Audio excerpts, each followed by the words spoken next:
Call the meeting to order. Please stand for the pledge. I pledge allegiance to the flag of the United States of America and to the republic for which it stands, one nation, under God, indivisible, with liberty and justice for all. Good morning, everyone. Morning.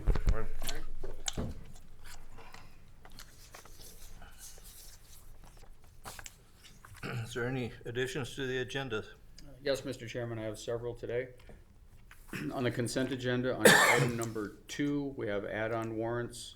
This morning, Commissioners' warrants of $50,031.91. $50,031.91. Right after we do the consent agenda, I'd like to do introduction of Emily Rippentrop, new county recorder.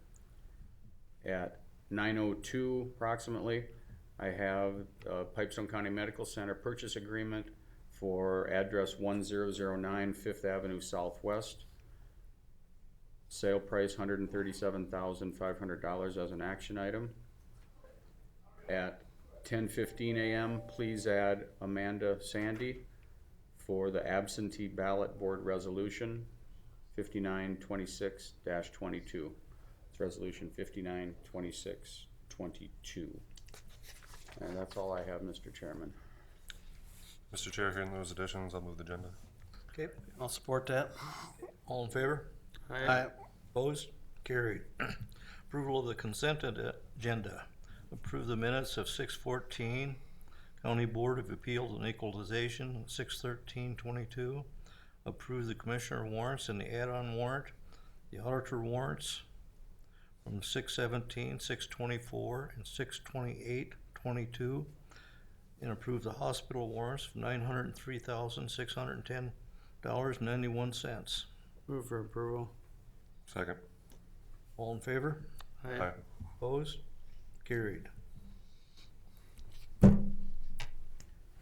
Emily, you want to come forward?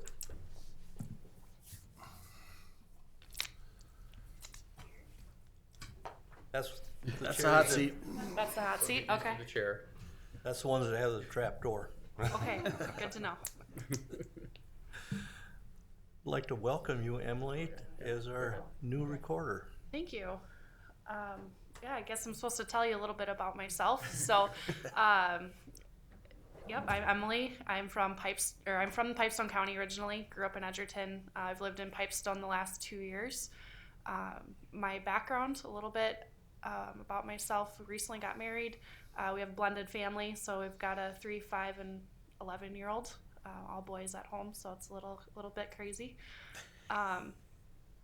My employment history, I come from a financial background. I worked for First State Bank Southwest for the last 5 years, 3 of those years being a mortgage loan officer. But again, like I said, I came from Edgerton originally. I've grown up in the area, know the area, and happy to be in Pipestone the last couple of years, living here as well. Well, welcome. Thank you. Hope you enjoy the job for a long time. I hope so, yes. Thank you. Thanks, Thanks, Emily. guys. Next up, Brad.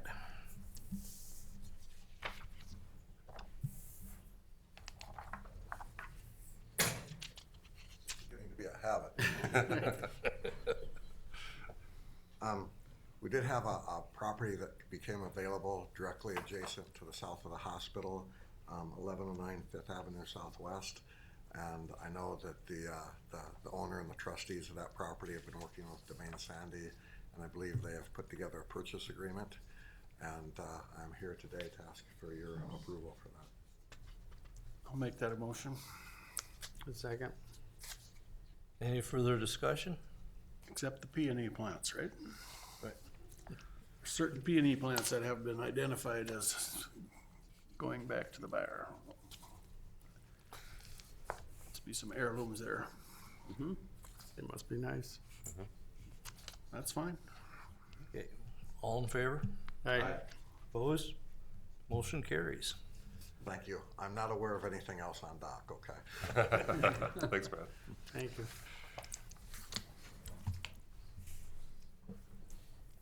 Nick, you have the floor.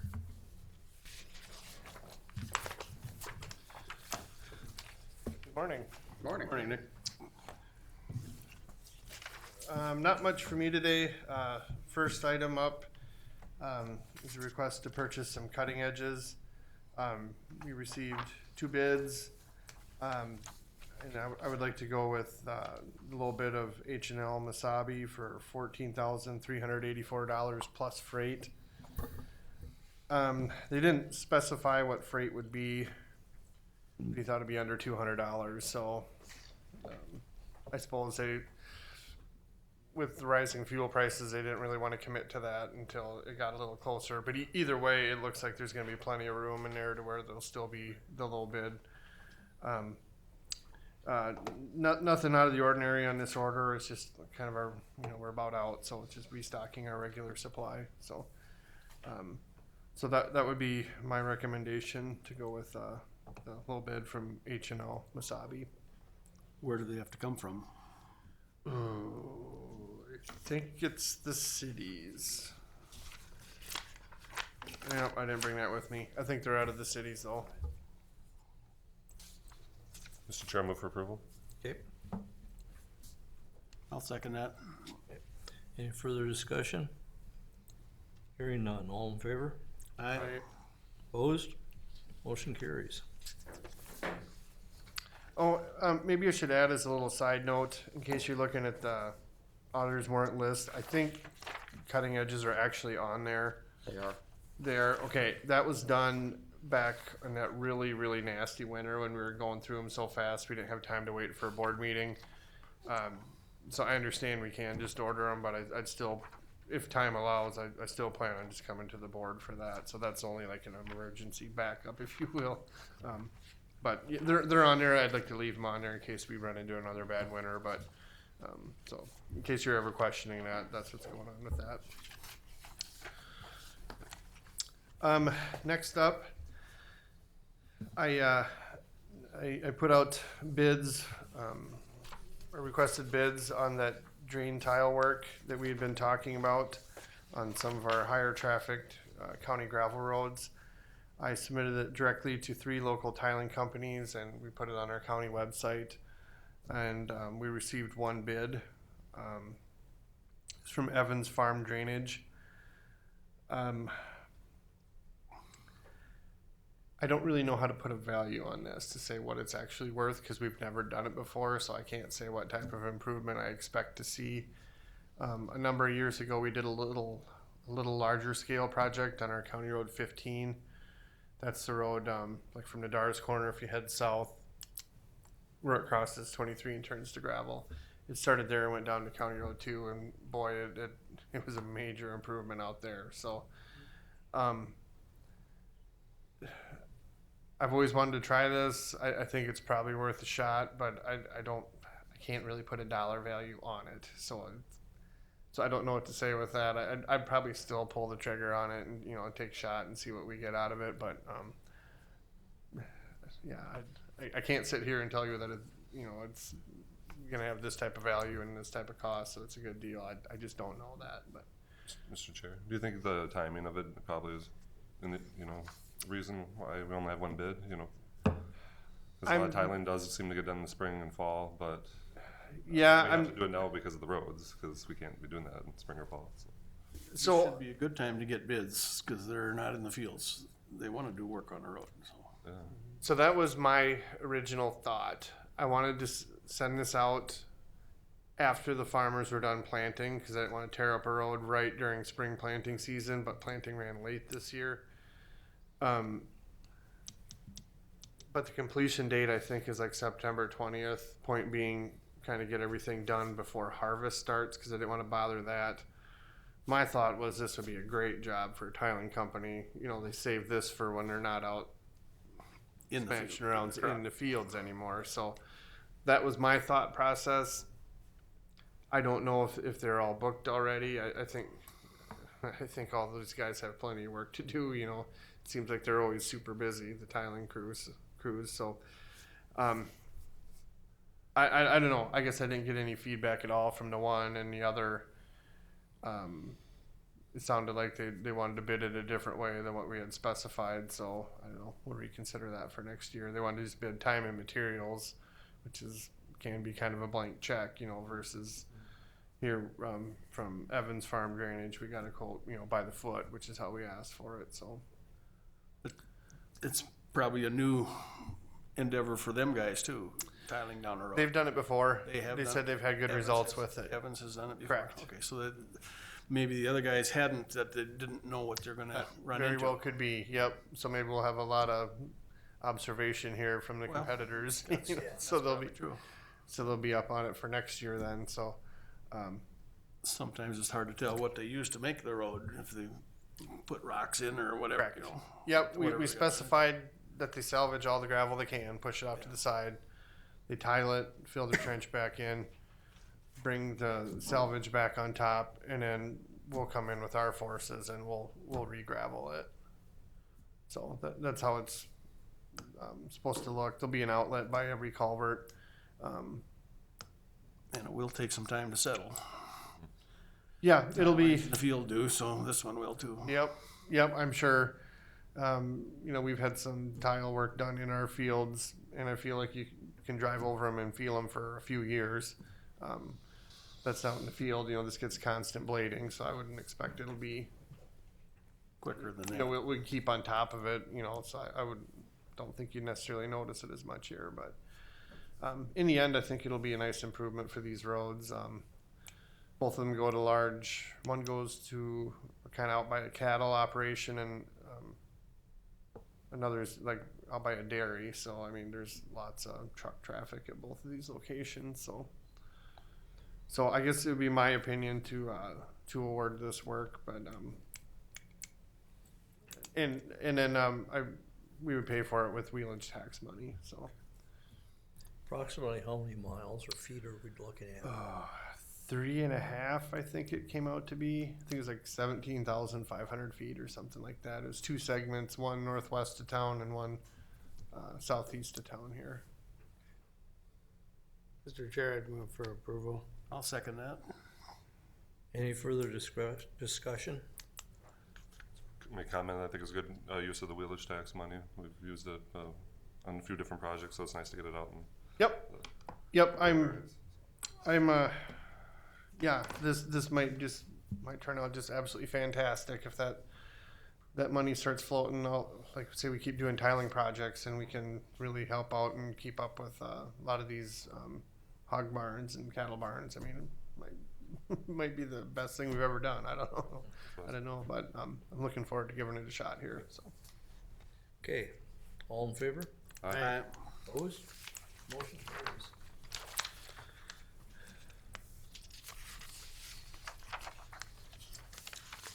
All right, well, that's it for me for right now. I plan to be back at 10 in case there's questions for me on that landfill property sale stuff, and then I'll probably hang around then for the fuel bid at 10:30. So, and it sounds like we do have one bid at the auditor's office. So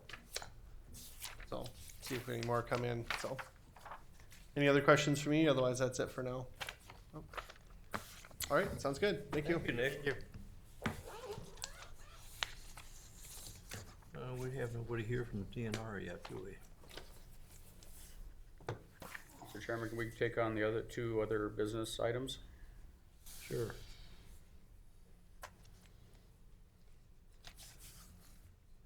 Want to move on to the county vehicle one? Sure. Yeah, that's a special time. That'd be fine.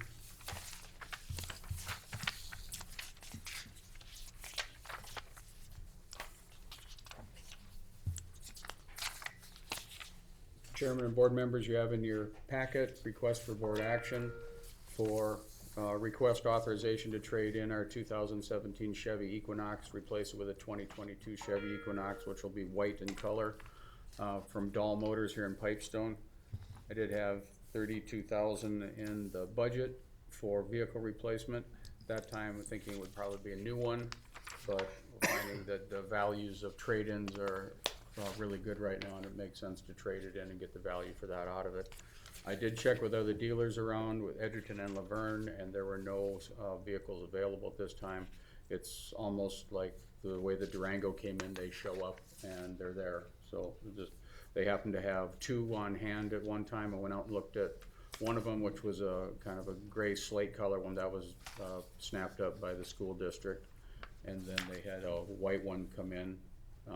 So that's the one I went with. It's a, not the deluxe package, has the cloth seats on it, not leather and all that. So it's a basic one, very similar to what our 19 looks like. So it is all-wheel drive as well too, which will help us in the winter time, which the 17 was only front-wheel drive. So, and it's selectable all-wheel drive on it. So the trade-in amount is 14. Our cost to trade is $14,693.90. You can see that on the retail purchase agreement there.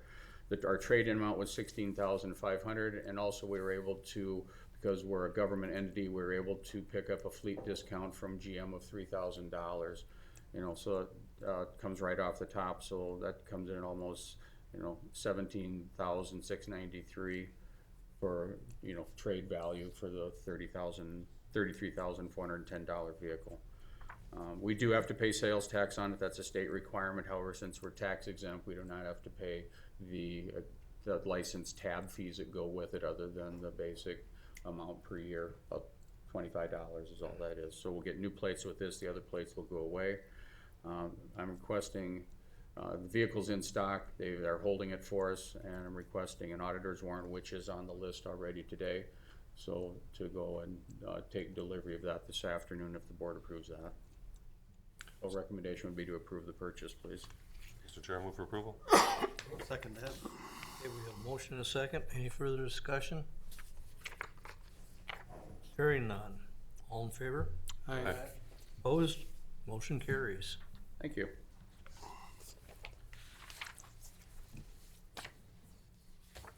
Kathy, personnel? I don't have anything to say. Okay. Wanna, Yeah, our folks are here. okay. We have our folks from DNR here. You want us to come forward? Front table?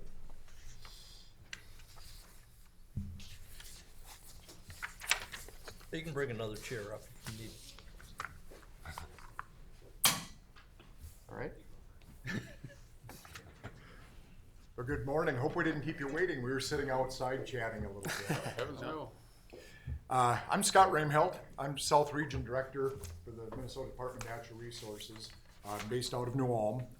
And first thing I want to let you know is we're not here to ask for anything. We're here just to make introductions, share some things about work we're doing in the county, and then just open it up for any questions that you might have. DNR is a really big, kind of complicated agency. We've got 3,200 employees, 7 different divisions, and 4 geographic regions. In my role, I work across all 7 divisions in 32 counties in this part of the state. And even internally, sometimes it can be confusing who to talk to when you need information or need help. And one of my messages to you is, you've got, I think, a handout. Let's see, the one with the map on it. That shows our South region, how it fits into the state, lists our divisions, and it's also got my personal contact information on it. So if you don't have a local DNR person that you can contact on an issue, feel free anytime to contact me. And I'm very responsive. I'll get back to you right away. And chances are I won't have the answer, but I can get the answer. I've got a couple of my team here today. One of them, Brooke Hacker, our regional planner, and she's going to talk a little bit about the activities we've got going on in the county. Sure, thanks for having me today. I haven't been the regional planner too long. Previously, I worked for 10 years with the DNR working on clean water activities. So I was involved with your partners when you worked in the One Watershed, One Plan for the Missouri Basin. And I think you're really a success story in the state because you're using all that allocated funding and getting some good conservation on the ground. I'm just going to highlight this sheet that we passed out just a few days ago talking about some of the work and some of the land that DNR has in Pipestone County. Ben, my colleague, will come up a little bit later and talk about the public land part of it with the taxes and the payments and the state managed land. But we have 15 wildlife management areas. Walk-in access is quite a success here with 5 sites, almost 600 acres. 3 native prairie banks. We have Split Rock Creek State Park near Jasper. 12 miles of the Casey Jones State Trail. 119 miles of grant and aid snowmobile trails. We have a scientific and natural area, a fishing pier at the state park, and then up to 6 seasonal park employees. And this year, I believe, according to Chris Ingebrigtsen, the park manager, that they were only able to get 1 seasonal because we've been having trouble with applications kind of throughout the state. Just the jobs are difficult to fill some of those positions sometimes. But anyway, we have funding to be able to have up to 6 seasonal staff there. So one highlight with Pipestone County is just on the Prairie Coteau and all the rare and natural features and the protected lands and the opportunities there for conservation. We have a couple different fishing ponds for kids that the Wyndham Fisheries crew stocks with bluegill and other small fish for kids to go fishing in the summertime. And this is an area too where I'm sure you know about the Topeka Shiner, and so we take special management of our public waters and our water resources. And one thing though, we've had some great projects in the last few years with the Fish and Wildlife Service and the SWCD and the Technical Services Engineer to work on some oxbow projects, some crossing projects. I remember a project at Indian Lake a few years ago that I was involved in too. At the state park, there's 33 campsites, 1 group camp, about 2.5 miles of hiking trails, 4 miles of horse trails, and then, as I mentioned, the fishing pier and also a picnic shelter. So native prairie banks are pretty unique in the state, and actually they're still privately owned, but they have an easement on them because of the rare and natural features there and just kind of protecting those small prairie habitats. So some of our folks, they're based out of Wyndham, but they work in the whole southwest part. They told me that there's 2 more actually that landowners are signing an easement to protect those areas. And just kind of some opportunities and both challenges would be that we wrote down, and we can talk about any others too, but just groundwater.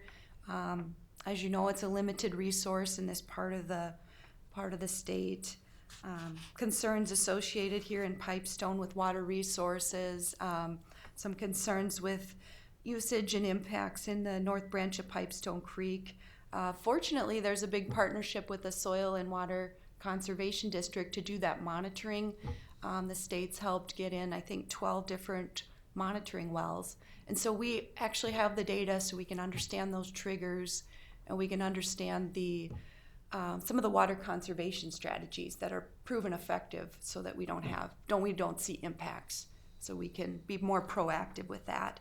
And then just the last thing is these really unique calcareous fens, which are rare groundwater peat wetlands that Pipestone's unique because there's 9 of them actually identified in this county, kind of in the prairie landscape, fed by groundwater, about 14 acres, which isn't much, but a real rare feature. But they are very sensitive to groundwater impacts, so that can be a challenge. And about 5% of the fens we have in the whole state are right here in Pipestone County. Wow. So I might let Ben talk a little bit about this box for public lands and about our acquisition process. Good morning, Commissioners. Morning. So my name is Ben Schaefer, and first of all, thank you again for the opportunity to come this morning, and also thank you for your public service. It is really appreciated. So I work for the Division of Lands and Minerals, and so our division within the DNR oversees all of the real estate needs for the division, and we also manage the state's mineral rights. So I'm just going to briefly talk about 3 different topics. Some may be new to you, others you may have heard of before.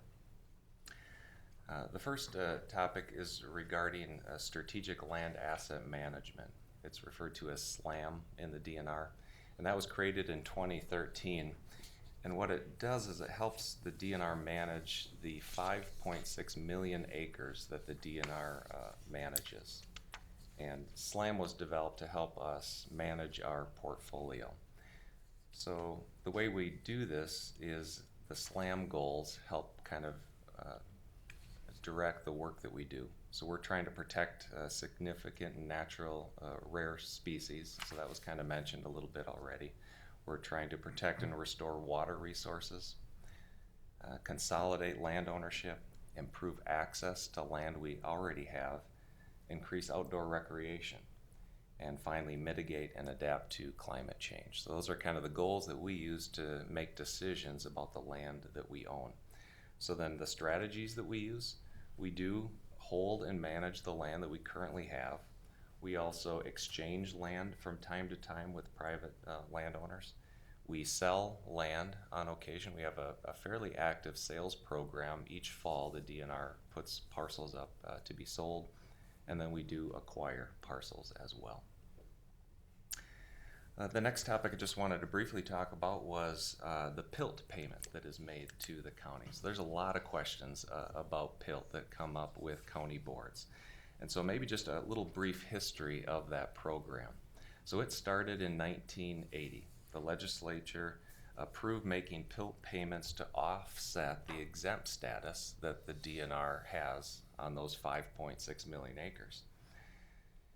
And the legislator regularly reviews the PILT rates, and then they also review the calculations to determine the payments. So in 1980, the total PILT payment on all DNR land was $5 million.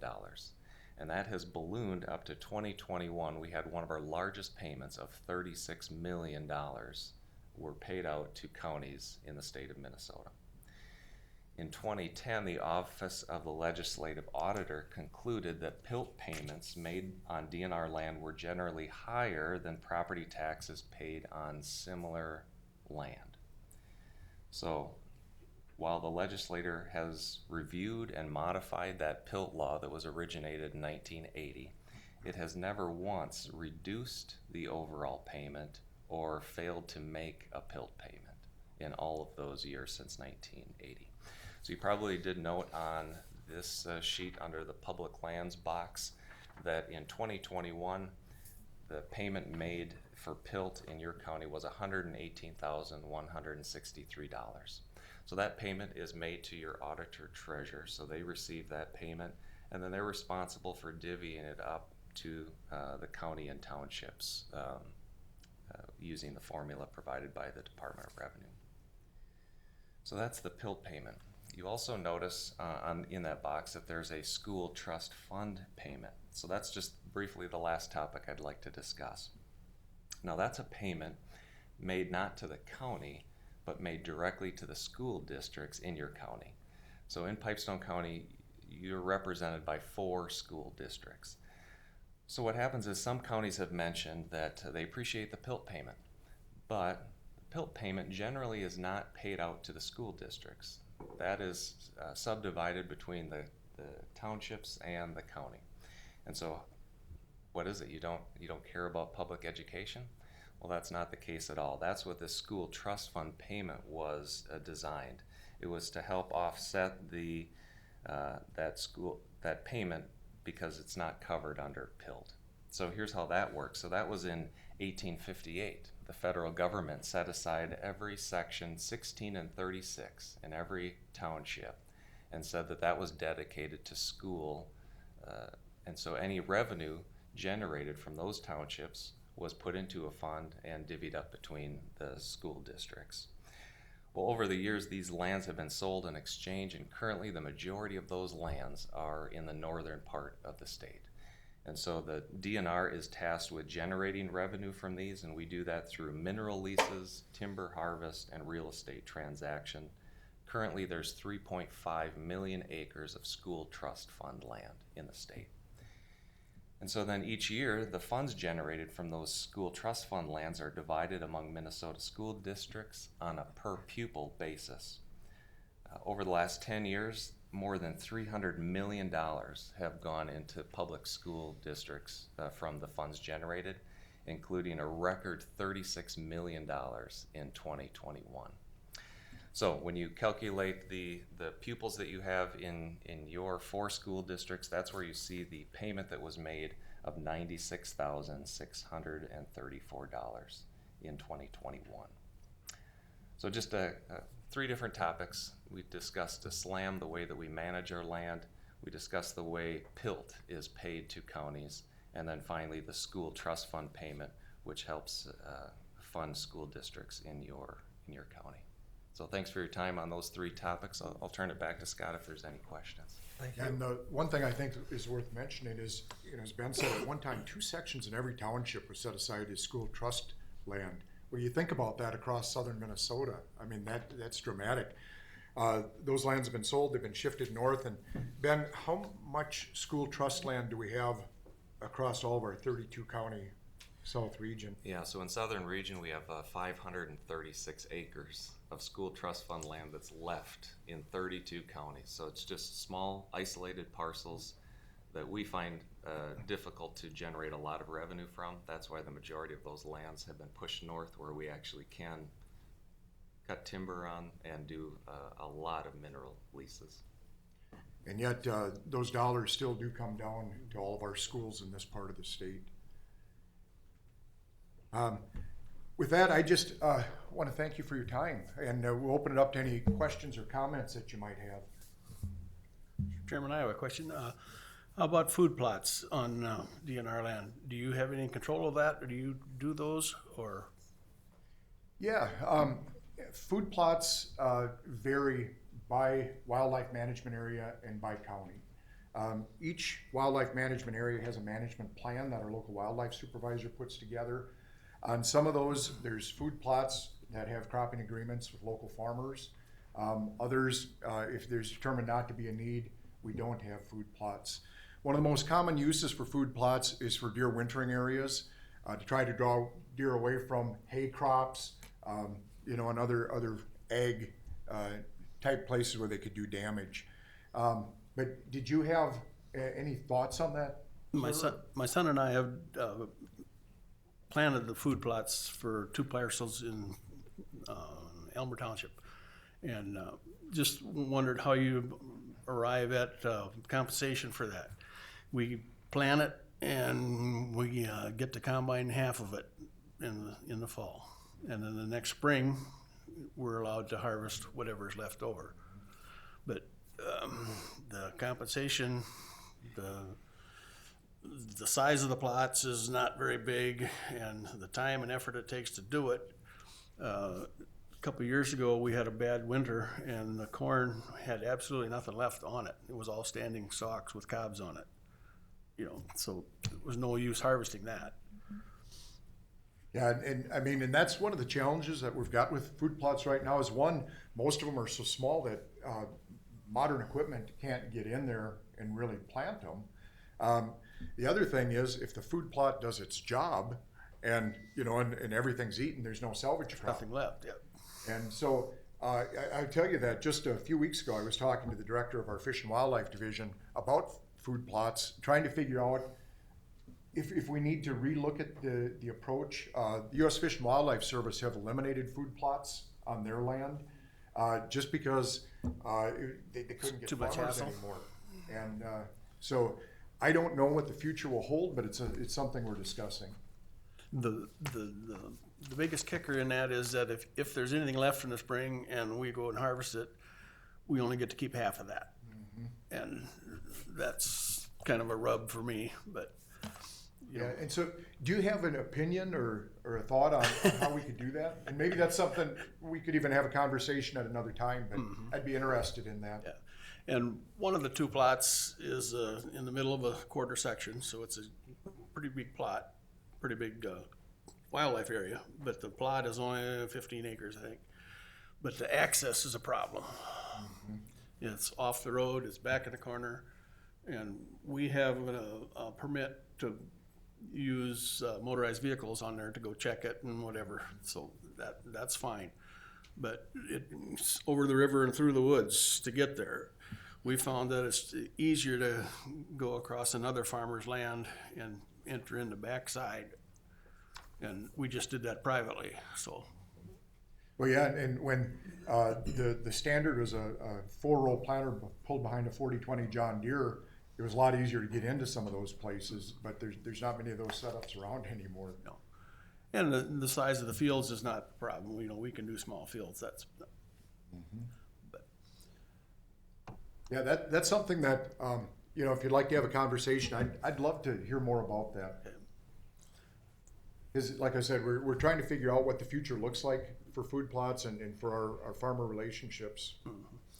it's good for us just to do it, and we enjoy wildlife, and we like watching it. We like hunting it, and sometimes it's not worth the hassle. But Yeah.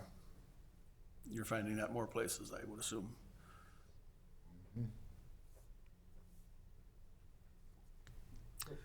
Well, over the last 8 or 10 years, Assistant Commissioner Bob Meyer had told us at AMC meetings that the DNR doesn't have enough money to maintain the property they already own, yet they continue to acquire more. And he keeps assuring me and others that they're anticipating to be selling more property in the future. But I mean, I just question whether it's a good idea. I mean, if you don't have money to maintain property you already have, should you be acquiring more and more and more property without the means to maintain it? Yeah, that's a real fair question, and it's one that we look at too. Our current rate of acquisition is pretty slow, and Ben could speak a little more about that. But one thing that we're continuing to seek from the legislature is we used to get standard amount of dollars every year to put towards management, and since the Lessard Amendment has come in place, we've got some of those dollars, but we don't have those base legislative dollars that we always had prior to that. And so that's one of our objectives, is to get a base amount of dollars. We're also looking at some unique ways to compensate for the management. We've got an adopted WMA program, which is for local wildlife groups that they can sign on. They get a sign at the wildlife management area, and they help us with everything from mowing to, depending on what capabilities they have, to tree removal, fence removal, things like that. 2 years ago, we had no adopted wildlife sections or parcels in the southern part of the state. Now we've got like 70, I think. And now using volunteers isn't the final answer on how to do this, but we're just looking for ways to help manage. And I'll let Ben talk about the acquisitions themselves. Yeah, so that's not probably the first time that we've heard something similar to what you've expressed, Commissioner. We do have an active sales program. So on the DNR website, you can actually just type in the word sales, and you'll be able to see parcels that are currently, you can just purchase over the counter, ones that didn't sell at auction. But this year we had probably one of the most robust sales in a long time. Dozens of parcels, the majority going well above the starting sales price. We did it over the internet instead of live auction. We've actually found that to be a better tool to use. We get more bidders instead of setting a specific location and hoping somebody has the time to travel to that one location. So we are trying to get a little bit more unique in that format, but we actively ask each division to put up parcels for sale every single year. And again, we're looking at those SLAM goals to say, is this land really the best parcel for the DNR to own? Or would it be better in private ownership for a different use? And so we're constantly evaluating that portfolio. But as I mentioned, acquisition is part of that, where we're very opportunistic, trying to find those key pieces that we want to add to the portfolio, whether it's protecting a rare and natural species, whether it's adding on to a state park, making it a little bit larger for more outdoor recreation. Southern region, Scott alluded to, is just a little unique in that the majority of our counties in our 32 counties that we work in, kind of average around that 1, 2, or 3% where DNR is the owner. Where you get up north and we have some counties where we're at 50% or 70%. And then you add federal land on top of it, and some counties can be 80% owned by the feds in the state. Where we just don't have that down in this part of the state. We're still actively trying to find those parcels that fit criteria that match our SLAM goals. But it's a Ben, good maybe you question. can talk about what a parcel for sale in our part of the state might look like. I mean, Yeah, so the majority of the parcels that we're acquiring right now are probably wildlife management areas. And what we're trying to do, the wildlife program is trying to do, is add on to existing units and get rid of those small 10, 20, 30 acre parcels. Those are difficult to manage. They're dotted across the state. It's just as much management on a 5 to 20 acre parcel as it is a 500 acre. And so that is something we're actively doing as well, to try to get rid of those smaller parcels and add on to existing units to make them larger and easier to manage. We also have something kind of unique in our part of the region where we do these native prairie bank easements. I think it was mentioned that there are currently 3 in the county. Now that's a permanent easement where we're trying to protect native prairie, what's left of it. And I think currently isn't something like 1/10 of 1% of the native prairie that used to be across this landscape is still left intact. And so DNR is actively looking for those last remnant parcels that we can protect, because once they're plowed up and gone, they have disappeared forever. They're not coming back. So those are just two of the key types of land that we're currently actively pursuing. Anytime we get land near a state park that comes for sale, there's a boundary around state parks that we do try to pick up those parcels to make the park boundary as big as it can be.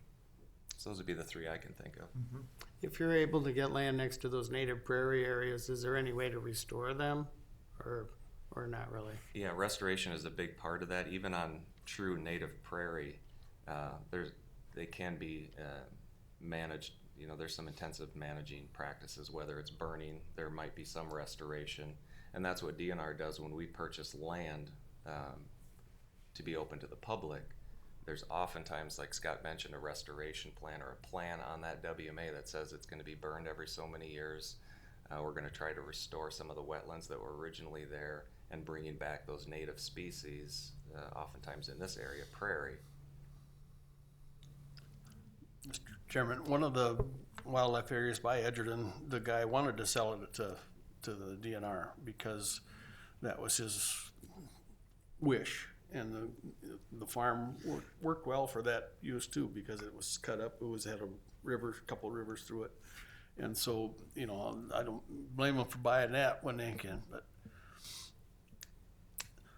do you have any control over permitting animals, deer animals, doe permit type things? say that again. Doe permits, do you have any? For hunting? We're sick of buying cop cars. So I'd like to hear your thought on that. There's a deer in every grove right now. There's lots of deer out there. You know, it's interesting because we do have deer management meetings, and the hunters never think there's enough deer. And a lot of times the people are out there, you know, our farmers and things, insurance companies. Body shops. They think there's too many deer. And so trying to find that balance is a challenge. And that's why rather than managing deer one way across the state, we're managing it by county or by permit area. And for example, I live in Waseca County. Last year, for the first time ever that I've been deer hunting, we could harvest 2 deer, but they had to be does because it was determined there were too big of a breeding population in the county. One thing I would invite for anybody in your county is when we do have those deer management meetings to attend them or to submit input, because especially input from farmers that are out there every day, we take that into account as we set quotas and permits and things like that. Hunters and farmers don't like to go to meetings. sorry. But you have your fill of them, don't you? Well, it's, one of the things is everybody has a side to that issue. Body shop wants more deer, you know. Right. Good source of business for them. No, and I agree, and that's the challenge, is that, you know, blending the different interests along with our deer counts, which we do, and then we try to arrive at a number, but you'll probably see that year to year now, those change regularly in the permit areas. I happen to live on the boundary of a permit area, so that's also a problem. Whether you get a doe permit in this area or that area, I'm right on the boundary. I live on the south 352, I think, and the guys we hunt with are finally have land and live right across the road, which is a different area. Right. So we've got to be careful with that too. For bucks, it's not a problem, but for doe, it is. I think most drivers would think you could harvest a few more deer in the area. But as far as providing input, you don't have to go to a meeting. There are online ways to submit input too, and that's whether it's on deer, on waterfowl management. One thing we've really done a lot of, I'd say over the last 5+ years, is relying on our constituents for input and then using that to shape our management plans.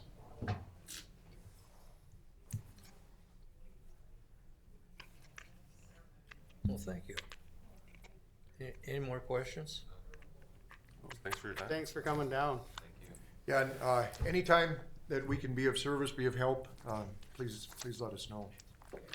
Thank you very much. Mr. Chairman, if I may, I just had a nice lady out there I'm working with on a deed. She says, talk to the DNR people and tell them there's just way too many deer around here. They're eating up my garden. They're a problem, I guess.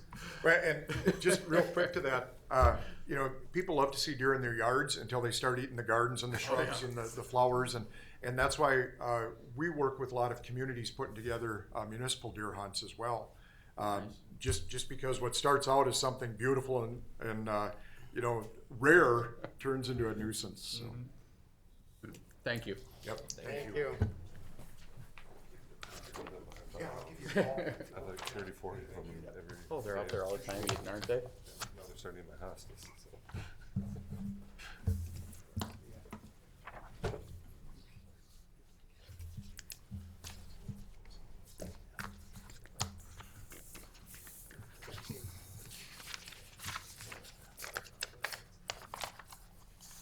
That's good information about the pilt and things. Yeah, it was very helpful. Because some people don't think they pay any taxes, so Right.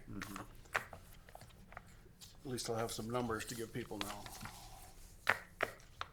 Mr. Chairman, shall we do the mileage rate and then take a quick break before 10 o'clock? You bet. Mr. Chairman, I have before you a copy of the Internal Revenue Service notice on June 9th. The IRS had determined that for the final 6 months of 22, that the standard rate for mileage will increase from 58.5 to 62.5. Being the county follows the federal rate, I would recommend that the county for the remaining 6 months of 2022 follow the mileage rate and increase our business mileage rate from 58.5 to 62.5 cents per mile.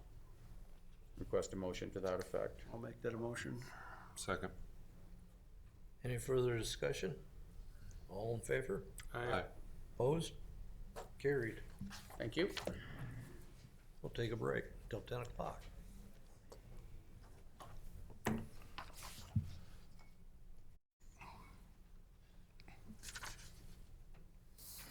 Okay, we'll come back out of recess. Next on the agenda, old landfill property sale.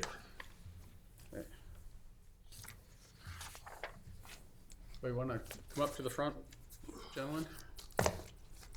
Please.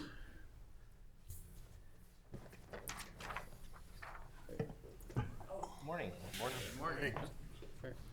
Mr. Chairman, just to preface what's going on here, Nick and I have had conversations and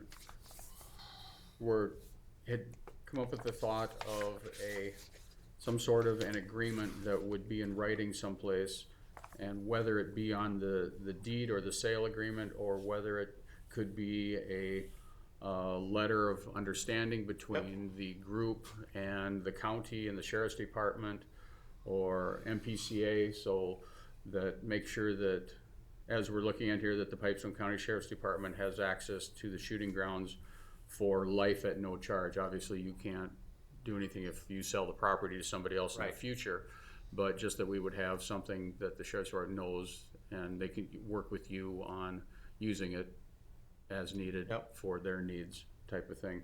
And then we need to have something in there that if MPCA needs to get into that property to check those wells at the back part of that property for the landfill that's there, you obviously have to grant them access to that. Absolutely. So, We have a little form drafted off of what you talked to Brad about. oh, sure. Pass those out. Just a little side note, our group was started as a group of individuals that wanted to come together to do something more for the community than what we were already doing. And as such, of even helping out the sheriff's department and so on. And when we came together as wanting to do more for the community, we came up with the idea of advancing shooting in the community. And the way to do that is to have a gun range and to involve the sheriff's department, to have a place for them to go, youth, because they are the future of this community and of the shooting sports. And so it would be unfathomable for any of us in the sportsman's club to think that the sheriff's club or the sheriff's department wouldn't have access to that. That would, I can't imagine anyone in the community or anyone that would wanted to leave, and we voted anyone back onto the community that would even, if they didn't have those values, they wouldn't be a part of the group. It's important to us to help the sheriff's department, to give them an even better facility to do their training.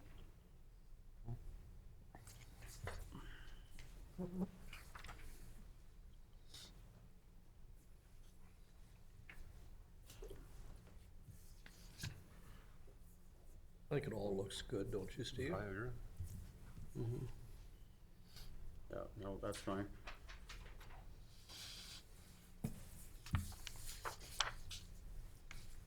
I think with that, Mr. Chairman, I would recommend to approve the sale. We did approve of the bid last week. We accepted the bids, but wanted to wait when we had closer to a full board to accept it, so you're all part of it. So the recommendation would be to award the sale of the property for $100 plus closing costs and other costs that associated with filing of the deeds and all that through the county attorney's office, and authorize them to prepare the sale documents. I'll make that a motion. Second. Okay. Any further discussion? Hearing none. All in favor? Aye. Opposed? Motion carries. Thank you. Thank you. Good luck with the Congratulations. project. 2 years of hard work, really are. Yep. Appreciate it, guys. Good luck, Thank guys. you. Yeah, good luck. I'll be in touch. I'll start working with Domain on that, and we'll get documents set up for you guys. All right, Okay. absolutely. Thank you very much. Appreciate you coming in.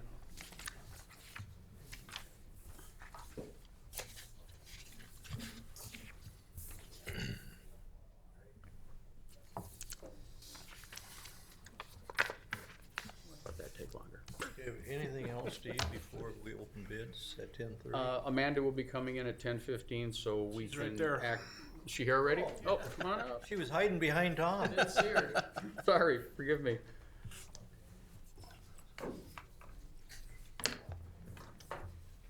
Good morning. Morning. Morning, Amanda.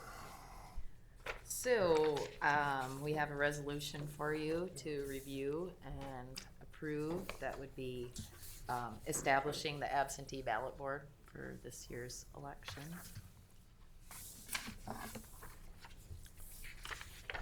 And according to statute, you know, we have to have a sufficient number of election judges as provided in the statute, and also have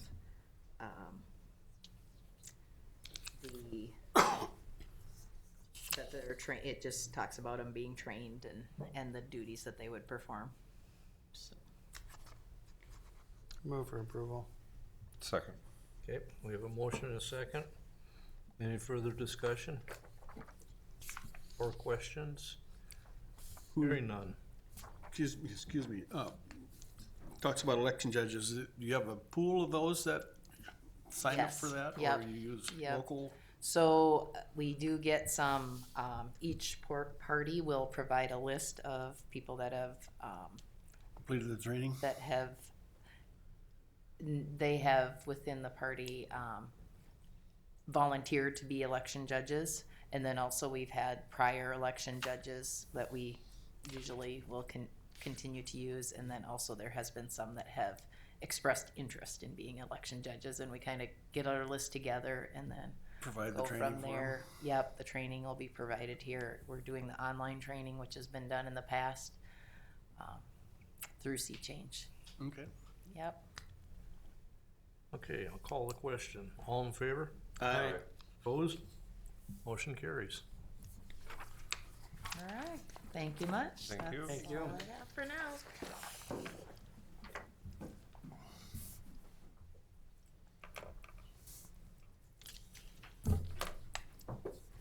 I guess we'll recess for a few minutes. Any committee reports that didn't come last time? It was only 3 of us last time, wasn't it? Must be Chris. Putting Chris on the spot. Chris.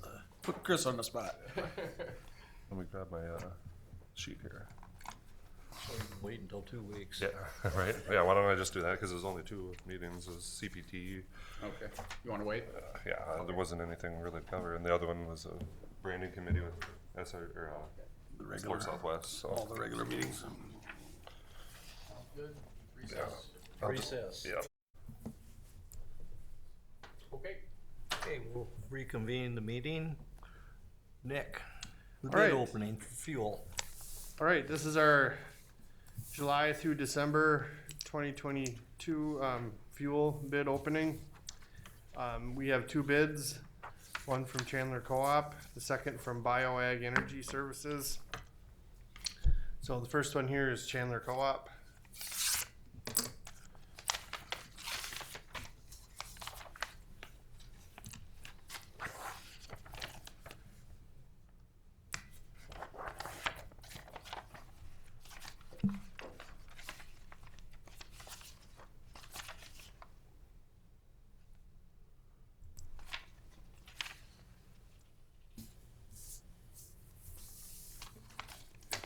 All right. Chandler's bid on gasoline is $3.80 per gallon, with a margin of 15 cents. I guess just to clarify, the word margin, that's if we run out through our contract and need to order more.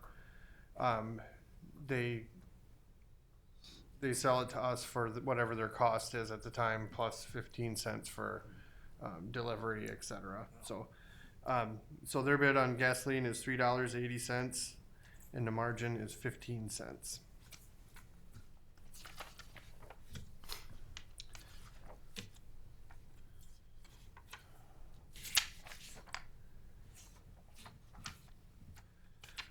All right. Chandler Co-op's bid on B5 diesel fuel is $4.55 per gallon. B20 is $4.55 per gallon. Sorry, those are for the Pipestone locations.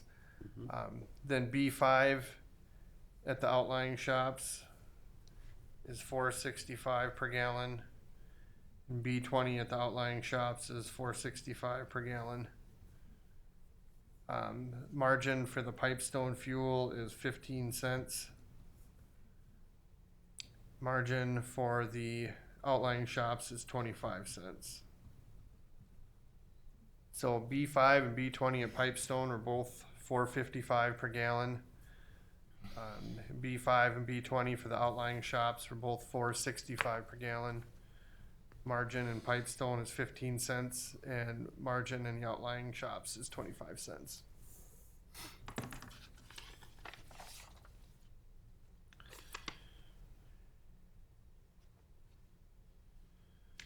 All right.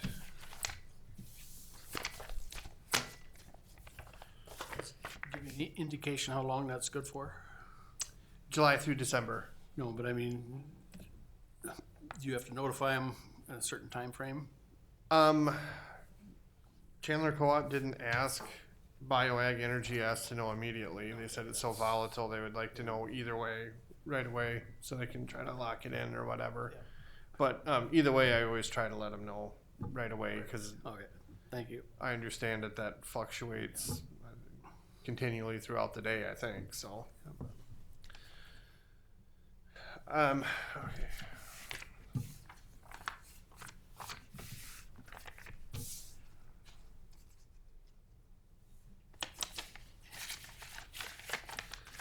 Second bid is BioAg Energy Services.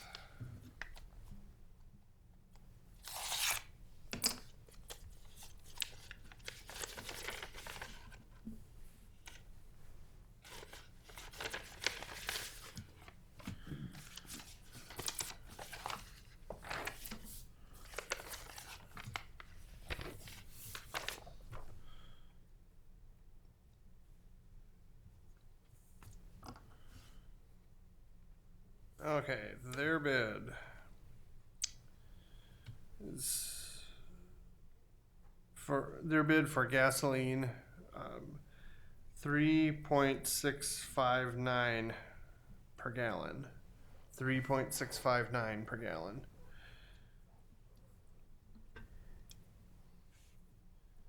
With a margin of 0.435 per gallon. So 3.659 on gas and then a margin of 0.435.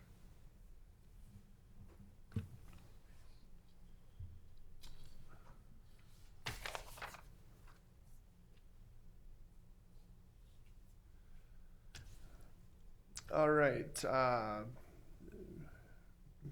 BioAg Energy's bid on B5 at the Pipestone shop. 4.446 per gallon, and the bid on B20 is 4.586 per gallon. B5 in the outlying shops, 4.596. B20 in the outlying shops, 4.736. Margin for the Pipestone shop, 0.2343. Margin for the outlying shops, 0.3843.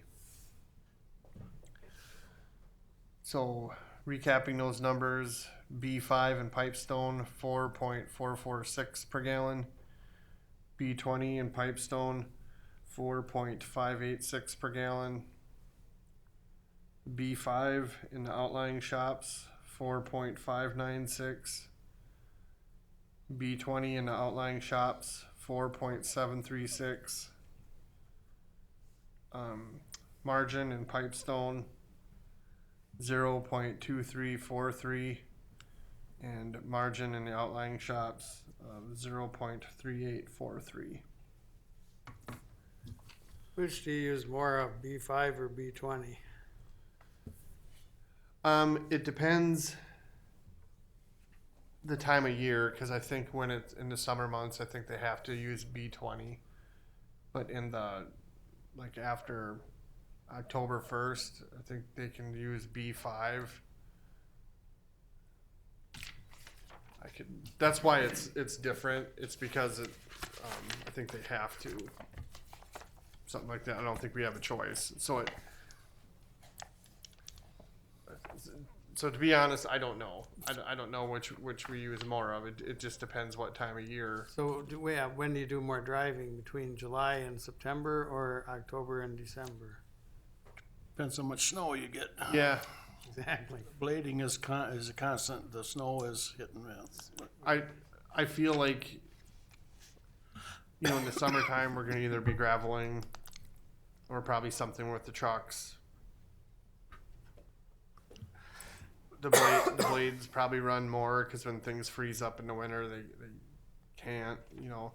But then you got the big wild card of how much snow you're gonna get. So I would guess probably more B5, but I've never looked. It's just, you know,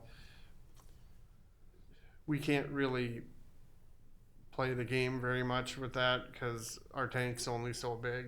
You know, we wait till it gets down low enough to order a full tanker. That's how we get the reduced bids. So they're not handling it again. So really, we order it when we need it. You know, there's can't wait very long. You know, so I don't know. Unfortunately, I don't really know how to answer that. But I would guess we'd go through more 5. But I've never paid any attention because we don't really have It just makes it challenging on this particular bid, since for the diesel, you know, one way it's a better deal for the 5, way it's a better deal for the 20. Yep, I see what you're saying. But the gas is better one way too, so. Right. And to me, the margins aren't as big of a deal because you probably don't ever use them. I'm not too worried about that. We just had to have something in writing, so if it did come up, like, they can't just charge us whatever they feel like, you know? Right. Okay.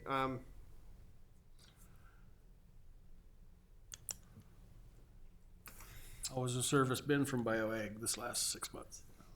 I have no complaints with either company. Okay. They're both responsive. They both do a good job. Like, we're happy with both of them, so I can't weigh that in there. So they're both exactly what you'd want. So good. Well, I'm glad I answered that question then before it dawned on me that that we had a flip flop there.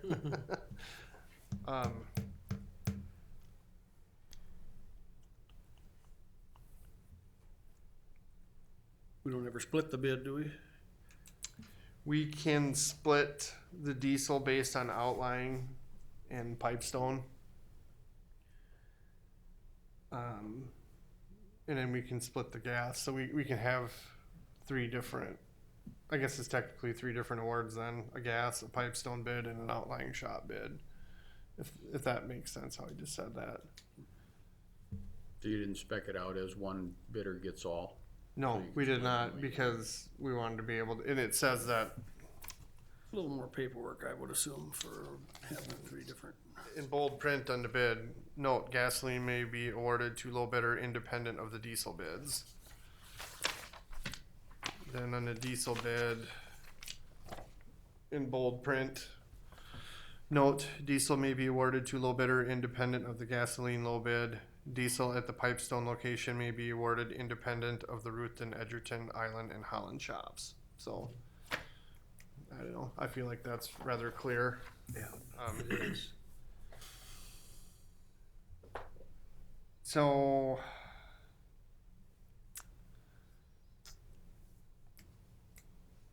you know, on the, I guess on the Pipestone shop, I feel like just looking at the numbers, so BioAg is low by, if we round, we'll call it, they're low by 10 cents on B5, and they're high by 4 cents on B20, if you want to play, you know, do the rounding, so. Really, the only way they're higher on anything is only by a few cents Right, so I mean, across the board, right, so I guess what I'm, but generally lower on every. if it was split 50-50, it looks to me like BioAg would be cheaper and Pipestone. Yep. Then it's almost the other way on. So what, they're low by 5 cents in outlying shops, but high by 9. Yep. Yeah, you could I almost don't say, know. you could almost say Chandler's slightly better for the outlying shops. Yeah, Yep. I think you could make that argument. It's lower margin too. Yeah. Yep. Otherwise, BioAg seems to be better for gasoline than Pipestone shop. Yeah. Does that look right to you guys? So- Yeah. I think, yeah, that's probably the argument I would make, but I could, So do you want a motion on that, or? yes, I would like to notify them that, Okay, I'd move that we accept the gas and Pipestone diesel, with BioAg and the diesel for the outlying shops for Chandler. Second. Okay. Any further discussion? Hearing none, all in favor? Aye. Opposed? Motion carries. Solemn like decision, huh? okay, so the gas and the Pipestone diesel went to BioAg Yeah, Outlying shops To to Chandler. and the outlying diesel to Chandler Co-op, okay. spread the wealth. Yep, everybody gets a little. Spread the wealth or the pain, I don't know. But, I mean, either way, it looks better than the pump price currently. Yeah, what is the pump price today? Oh. I haven't been looking, I just figure I'm not gonna quit my Gas is job. still so I- $4.79 in town here. Although I know it's a quarter less than Edgerton. I don't know that, but So it's Influence diesel was $4.79 you said for gas? Yeah. So we're getting a buck off then with our big tanks. Yeah, more. $1.14 On gas or you say diesel? on gas at $3.65 Oh, sorry, I looked at the Chandler Co-op bid. Okay, yeah. So, we don't know what to do with fall diesel either. Book it now or hope it goes down, so. Right, yeah, that's a tough call. right, but I mean, I guess $4.65, we'd book it now, but we can't get that good a price, so. if we wanted to, Happy with the numbers that you got. yeah, I think so too. If we're over a buck under the pump, I mean, you could look at, it's probably a little bit of a stretch saying this, but, you know, so say this is at 25,500 gallons. Well, if we're saving a buck a gallon, I mean, I'm thinking that tank was probably a good investment. Oh, yeah, very good. That's what I'm getting at by saying that, so. And you get the supply on hand too then. Yeah, that's what I like. That's one thing we haven't had yet is a shortage of fuel. But Yet. I'm afraid that's coming myself, but Highly possible. I hope It not. could be. I was a little bit worried about this if they'd even bid. yeah, I'm pleased with the numbers myself. So. Like, for example, I stopped to get some diesel oil at a local supplier yesterday and they didn't have any. Been on back order for months, so made me a little nervous, but yeah.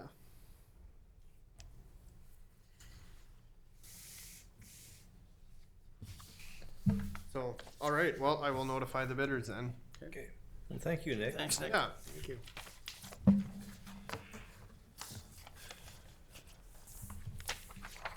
Any other business come before this board? Chairman, just one thing. I got a email this morning from Michelle Baumhofer that was here 2 weeks ago. Here. Asking about if we wanted, what our interest is in the ACE program. Did they get any additional information as requested? Yeah, she did. That's-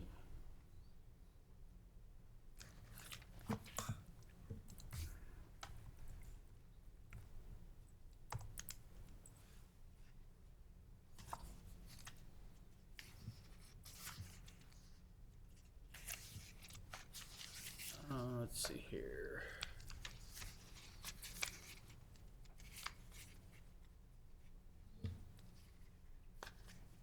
It says, thank you for the opportunity to introduce ACE of Southwest Minnesota and the services we offer at June 14th meeting. Wanted to follow up with you on results of inquiry at the federal level regarding our next funding opportunity for Pipestone County to be added to ACE's RSVP service area. The funding competition to add Pipestone County to our RSVP portfolio won't take place until the fall of '24 for a fiscal year starting April 1 of '25. As I stated at the meeting, if the commissioners are interested in joining ACE of Southwest Minnesota as of 1/1/23, and parentheses, instead of waiting for RSV funding competition, I would simply request you let me know by July 15th so I can add Pipestone County into the caregiver services and evidence-based programs grant proposals for 2023. Deadline for those grant submissions is July 29th. I know it's a little early in the budget process, start thinking of that, but she's asking for a placeholder. We haven't even had any discussion on it yet, so you want me to put that on as an agenda item in July? I think so. Sure. Okay, I'll put it on for the July 12th meeting. Sound good? Sure. That way, Works. okay, we'll talk about it. See if I can get some more information from her too, what our costs to put it in the budget for 23 are. Okay. Okay, that's it. Okay, Move to adjourn. okay, Okay.